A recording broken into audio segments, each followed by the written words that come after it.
The following is a presentation of the Greater Ontario Hockey League.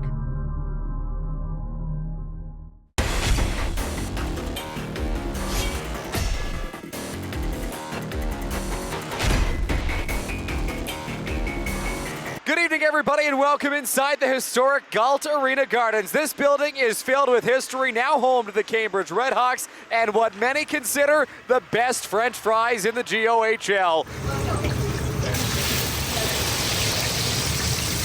The RedHawks host the Port Colborne Sailors tonight and are coming in after a near-historic start to the season. Cambridge won their first 23 games of the year with a goal differential of +88. They fell to the St. Mary's Lincolns last night, but it was a remarkable beginning to the year that they'll look to continue to build off of here this evening. This Cambridge team is supremely talented offensively. They've got the league's leading scorer in Reed Gamage, who has 47 points in just 24 games to start the year. The former London Knights draft pick set career highs last year and is on pace to eclipse them all this season. On the back end, it's been another red-hot start, but for a youngster in Alex Forrest. The 16-year-old defenseman and Kitchener Rangers draft pick is at over 2 points per game this season with 31 in 15 games. He represented Canada at the U17 World Hockey Challenge. Now he's back in Cambridge lighting the lamp. In goal, it's Aiden Hill getting the start. He's 10-0 on the season with a 1.99 goals against and a .919 save percentage in his first full GOHL season.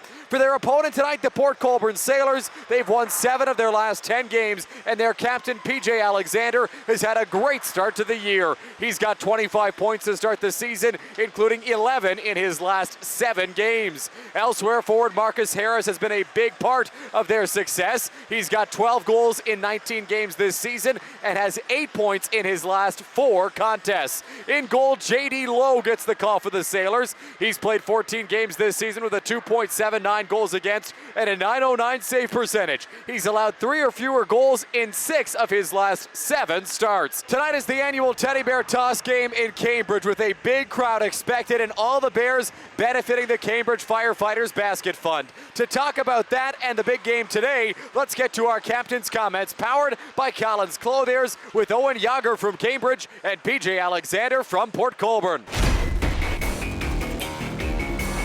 It's a great event, right? This is a great bear I've got beside me. This is exactly what it's all about for the community. That's what our team preaches to everybody, whether it's just an event or a big night like tonight. It's a great opportunity for all the community to come out and show their love like they have been all year. It's never a good feeling to have that taken away from you, but Mary's came out strong last night. It wasn't our night at the end of the day. I'm proud of all the boys for their resiliency through it all. We worked hard since July 1st when the season opened up. We've been working for it, so that start was great, and we're looking to get it back going ASAP starting tonight. At the end of the day, the sun rose this morning, and we're ready to get right back to work, and that's what we're going to do today. Playing hockey for so long, like these are the games that you live for, like big crowds, lots of energy. I mean, you got to come out fast and you got to play hard. So, that's what we're going to do tonight. We're going to lay a lot of hits, get a lot of pucks to the net, and, just play our game and play our systems. And if we do that, we have a really good chance of winning tonight. Obviously, it starts in practice for us. So, you have a good week of practice. You're going to have a good week. You're going to have a good week of games. So, the team right now, I mean, we're all clicking right now. And, the boys are happy to be here. And, we're just going to do our best to win every game. Prior to the game today, 2 red-hot RedHawks are being recognized for their past months. Forward Reed Gamage gets GOHL Player of the Month honors for a 23-point October. Defenseman Alex Forrest was named the Rookie of the Month in October as he posted 16 points in 8 games from the blue line. Waterloo MP Bardish Chagger is also on hand to drop the ceremonial puck to kick off a special one here this evening. It's the RedHawks, it's the Sailors, so get your popcorn ready. It's a spotlight game, and puck drop is next on 519 Sports.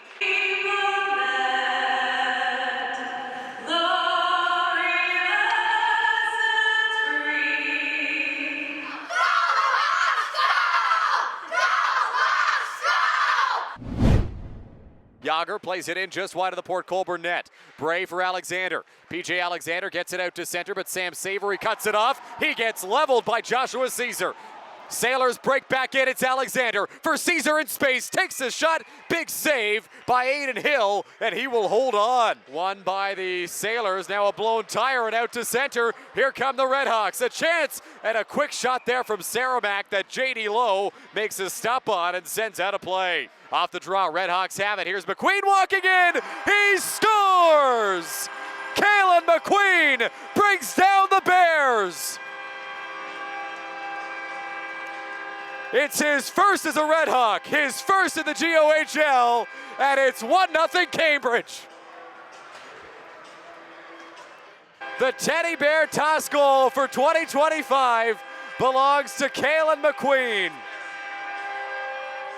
How about that?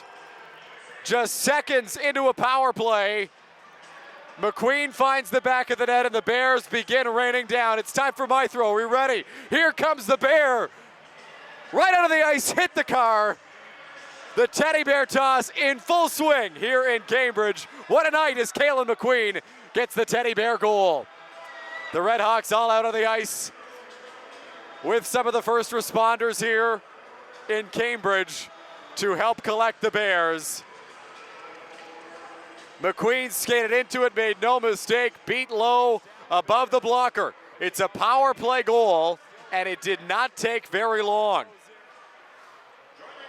Have to confirm the exact time that it took for McQueen to find the back of the net on that power play, but he struck very quickly. 3 seconds of power play time there for Cambridge before Kalen McQueen found the back of the net to make it 1-0 here in this one. Around the boards out of the near side, it's swung out to center by Marcus Harris. Lucas Durham, far side feed, holding, plays it into the Sailors zone. Bouncing puck and a big hit laid by Marcus Harris. Here's Durham back on it, and his shot turned away by J.D. Lowe, who will cover up and hold on. Where the RedHawks will pick it back up, it's Nathan Boyle. Boyle for Dustin LaRiviere. His pass hit the linesman Owen Robertson. Nathan Gatens plays it ahead to McQueen again. His shot stopped by J.D. Lowe, and he will hold on. Kalen McQueen nearly had his second goal of the evening, but Lowe able to make the save. Bouncing puck in the corner, nearly turned over. Handled by Young. Young out to center, out of the stick of Sutton Meyer. He races in, takes a shot, saved by Lowe, and he'll cover up the rebound before Jeremiah Dornellis can get to it. Newton near boards. Newton looks to center. It gets cut off. And now back the other way. Here's Alexander. Alexander with space. Race against the clock. Centering pass. Salvatore couldn't bury it. One last shot perhaps, but it gets blocked in traffic. A great chance late for Port Colborne, but they can't even this game up. Kalen McQueen had the Teddy Bear toss goal at 5:43 of the first period to open the scoring, and it's 1-0 RedHawks after one. D'Amico on the far boards. It'll go all the way down the ice. Gilby trying to beat it. He will. Gilby hit there by Holding. Centering pass. Wozni couldn't get a shot off. Puck comes back out front. Gilby's shot somehow blocked. Holding got in front of that chance. Unbelievable. Sailors get it back. It's Bray trying to flip it out to center. Bray sends it onto the near boards in the direction of Caesar. It'll go all the way down the ice. A race for the loose puck. Alexander first man on it. He gets stripped. Caesar scores! Joshua Caesar following up on the chance. Able to bury it on the backhand. And Port Colborne has tied this game up. It's 1-1. Forrest over the red line. Forrest now skates in over the blue. Drop pass, Gamage in the slot, takes a shot, saved by Lowe there. Darcy at the near point, rims it around the wall. Saramac down low. Saramac, far corner, held up, no arm up on the play. Shot from Yager, save low, rebound loose. Saramac scores. Owen Yager put it on net. It was a scramble out front. And Luke Saramac buries it for goal number 9 on the season. It's 2-1 Cambridge. Forrest behind his own net, swings it over to Young. Puck bounces off his stick, giving chase Wozni. Harris holds the line for Port Colborne. Wozni back for Harris, takes a shot. Hill got a piece and chipped it over the net. It'll come back to McGee. McGee walks the blue line, fires through traffic, blocked by Graham. Harris far side, up the line for Bray. He's able to hold. Bray through traffic, his shot stopped by Aiden Hill, and he will hold on. Port Colborne with some good pressure as they try to tie this game back up, but Aiden Hill resisting it for Cambridge. Gilby, far side pass. Played in deep by Bray. Now here come the RedHawks, a chance for Meyer to the net, but he gets stopped by J.D. Lowe. Good opportunity there for Sutton Meyer as he picked the puck up at center, but couldn't beat Lowe on the doorstep. Now around the net, it'll be played by Freeze. Freeze hit by McGee. Gamage back on into the corner. Gamage playing into the backhand. Has 3 Sailors on him. Gets it to Freeze down low. Centering pass Graham. His shot stopped by Lowe, and he'll cover up and hold on. Sends a pass. It's Gatens flipping it all the way down the ice. Back in over the line, it's Freeze. Freeze, backhand pass to the slot. Graham a move, fans on the shot, then misses the net. Freeze centers, Gamage a backhander. Lowe able to make the save. Somehow getting over to keep that one out. For Will Bray, he nearly turned it over. Bouncing puck, Durham gives chase. Wozni back on it, 3-on-2 are the Sailors. Harris for Wozni. Wozni back for Harris, centering past Gilby. He just put it wide. Back on it, Harris, a collision out front. Far side, holding, Bray shooting. Saved by Hill, penalty coming up here. It's gonna go against Cambridge by the looks of things. Some fans in the building thought it should have been a penalty on Port Colborne for goalie interference. But it appears as though Brendan George is going to go to the penalty box here. Drops a pass up high, it's Forrest. Loses possession. The other way comes Salvatore, shorthanded. Jake Salvatore in on goal. Stopped by Hill. Big save there by Aiden Hill, who gets taken out by one of his defensemen. On a great chance for Jake Salvatore while down a man. Gets tied up, plays it back to George. George loses possession, comes to Darcy again. Darcy in the slot, his shot saved by Lowe. Rebound loose, Lowe is down. He's got it covered up. A couple of huge saves by J.D. Lowe on the doorstep, who keeps it a 1-goal game at 2-1, just as quickly as he got it. Here's Della Croce, now for Saver in the slot. Drops it back, Gatens a move. Gatens into the corner, plays it out front. Chance at the doorstep, Lowe a great pad save again. How about that stop from J.D. Lowe, getting the left pad over to make the save, and now a penalty coming up to Cambridge. 45 seconds left in the power play as Harris brings it back in, gets a pass. Here's a chance at the doorstep, and a big save by Aiden Hill yet again as he denies Nick Gilby on the doorstep. Gilby sped into the offensive zone, and Aiden Hill stood tall in goal to make the save and hold on. Valenez from the corner, plays it up high. Lowe looks to hold, he will, takes the shot, it's blocked. RedHawks out to center, George and Graham. Graham into the slot, drops it for George. Back out front, pass cut by D'Amico. Great defensive play there. Forrest to move, loses the defender, bobbles the puck, it's turned over. Caesar to center, Alexander racing into it. PJ Alexander on goal, he scores! PJ Alexander, the captain, ties it up. He's got 13 points in his last 8 games, and we're back to even. It's 2-2 here in Cambridge. Swung around the wall, Salvatore looks to get it out to center, can't do it. Yager takes a shot, it gets blocked, bouncing puck near the crease. George whacking away, Lowe thinks he has it covered, but George scores!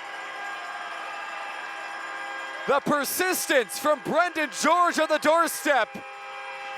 Able to bury the loose puck in close and give Cambridge the lead.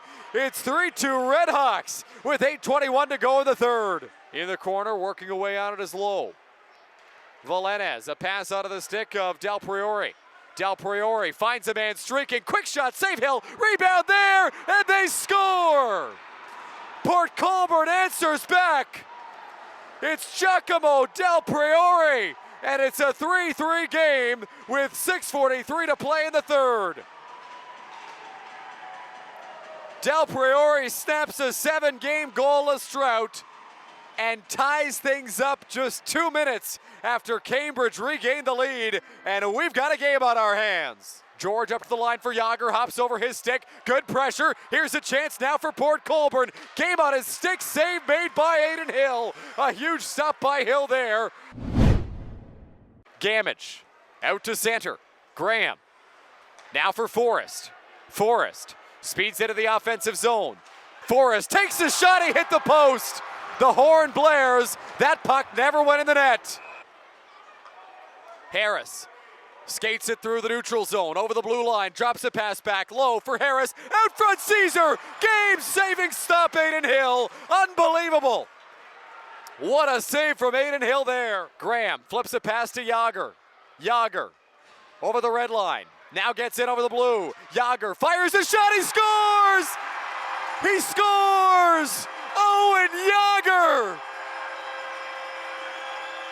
maybe the most unconventional overtime winner he's scored in his career, but it wins it for the RedHawks and sends this crowd of 885 home happy. What a game here in Cambridge. Back and forth all throughout. The Teddy Bears were unleashed onto the ice, 394 of them in fact, when Cale and McQueen scored early in this game. Every time the RedHawks took the lead, Port Colborne had an answer, and Owen Yager wins it in overtime to get the RedHawks back into the win column with victory number 24 on the season. Owen's a terrific kid. I think any parent would be proud to call him their son. I've spent a lot of time with Yags, speaking to him in the summer, trying to build the right product and do it the right way. And he's been a catalyst for us and for in this room. I mean, I'm just so proud of the guys to battle back in the third like that against the best team in the league. You know, I'm feeling we were deserving of 2 points tonight for sure.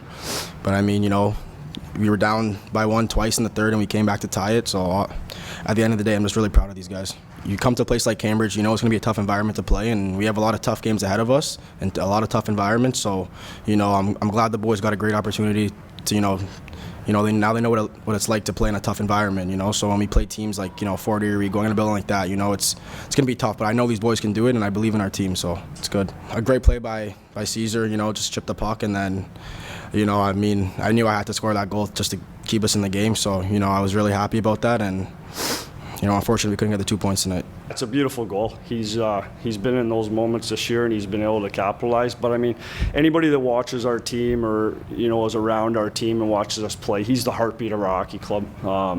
Like putting the C on his jersey was about as easy can be with the group we've had. He's been around me for a year. He's in the last 2 years with me. He's matured so much, both on and off the ice, and understanding what he needs to do and things that he needs to stay away from at times. But I think we're seeing the elevation in his game this year, just the growth and the maturity and just the buy-in. And he leads our group every day. He's probably one of my hardest workers in practice every day. And, at times older guys, they like to take the odd practice off. This kid doesn't. So, I mean, I'm super proud of the way he's playing, and, he's getting rewarded for putting in the work. So many positives, right? That's what you got to focus on with such a young group that we have.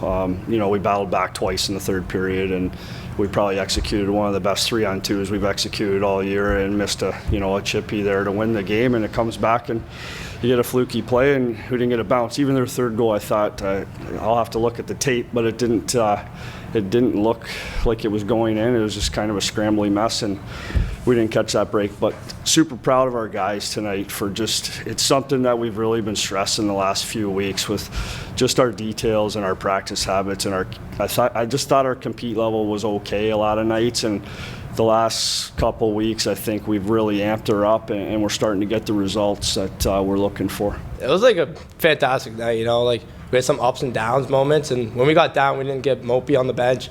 We knew we had this game in our bag, and we just made them make one mistake, and we found the back of the net in overtime by a nice play by Yags. I need to find the back of the net soon. I needed one to get my confidence up. It's all about that in sport. So we won the draw back. I found the guy who was cheating up to my deep defenseman. I slipped backdoor, great feed, shot far left, and Bears were flying at me, yeah. It was pretty insane, watching that growing up, at Guelph Storm games. I always felt it would be so cool scoring that one goal, and lucky my first goal, my first Teddy Bear game, I scored that one goal, and it's a pretty real moment. The Teddy Bear toss game is important. It's a game that everyone has circled on their calendar. It's about this league and us as individuals giving back to people less fortunate than us. And it was a great way to start. I was glad that he got it over with quick so we can move on with the game, but it's always a good cause. Whenever you can get back to the community, especially our community here in Cambridge, we've got a fantastic crowd following, and we just try to put a good product on the ice. I think our resilience, a lot of people have counted us out. I think we had 16 or 17-year-olds. We were one of the youngest teams in the league, and when you bring that many young faces and inexperienced faces, it's a tough transition. This ain't an easy league to play in. I think you can say that even the guys who've played in the OHL for a year or two, or 15, 20, 30 games and all that, they come to this league and it's a step up, and I think a lot of our younger guys are realizing that hockey and the way we play it is an everyday thing, not a sometimes thing. And we push these kids to try to get the best out of them. And for our staff, our whole goal here is to develop them. The more kids that we can get out of this league to the OHL, to the university, and have a little bit of a part of that is a factor in why we all came back to coach.